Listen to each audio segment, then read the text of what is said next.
સૌપ્રથમ મહત્વના સમાચાર છોટાઉદેપુરથી પ્રાપ્ત થઈ રહ્યા છે। છોટાઉદેપુર જિલ્લાના વાતાવરણમાં પલટો આવ્યો છે। ક્વાંટ પંથકમાં ભારે પવન સાથે વરસાદ ખાબક્યો। વરસાદ પડતા જ આસપાસના વિસ્તારોમાં ઠંડક પ્રસરી છે।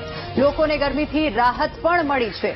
તો છોટાઉદેપુરમાં વરસાદની શરૂઆત થઈ ગઈ છે। વરસાદ પડતા જ આસપાસના વિસ્તારોમાં ઠંડક પ્રસરી છે। વિઝિબિલિટી ઓછી થતા વાહન ચાલકોને હાલાકી પડી રહી છે। ચોતરફ ધુમ્મસભર્યું વાતાવરણ જોવા મળી રહ્યું છે।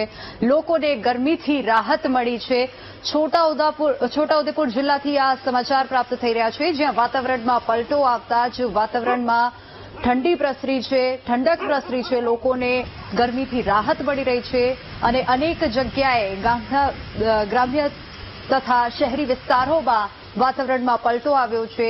ક્યાંક ધીમી ધારે તો ક્યાંક ધોધમાર વરસાદ પડી રહ્યો છે। ક્વાંટ પંથકમાં હાલ વાત કરીએ તો ભારે પવન સાથે ધોધમાર વરસાદ વરસી રહ્યો છે। ત્યાંના આ દ્રશ્યો છે, છોટાઉદેપુર જિલ્લાના આ દ્રશ્યો છે, જ્યાં હાલ સાંજ પડતા જ વાતાવરણમાં પલટો આવ્યો છે અને ક્યાંક ધીમી ધારે વરસાદ વરસી રહ્યો છે તો ક્યાંક વીજળીના કડાકા ભડાકા સાથે વરસાદ વરસી રહ્યો છે। વધુ વિગતો સાથે સંવાદદાતા રાજેશ આપણી સાથે જોડાઈ ગયા છે ફોન લાઈન પર। રાજેશ, અત્યારે છોટાઉદેપુર જિલ્લામાં વાતાવરણમાં પલટો આવ્યો છે, ક્યાં ક્યાં વરસાદ વરસી રહ્યો છે, હાલ આપ પાસેથી શું અપડેટ મળી રહી છે? જી, છોટાઉદેપુર જિલ્લામાં આજે સવારથી જ ભારે ઉકળાટ અને બફારાભર્યું વાતાવરણ હતું।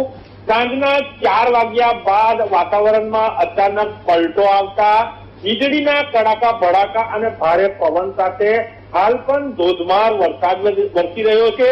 છોટાઉદેપુર જિલ્લાનું જે કવાંટ ગામ છે, કવાંટ ગામના પ્રતાપપુરા ગામમાં ઘોડા સાથે વરસાદ વરસ્યો હતો। ગોડેલી જસુર પાવીમાં પણ વરસાદ વરસી રહ્યો છે। જી રાજેશ, આભાર સમગ્ર માહિતી બદલ।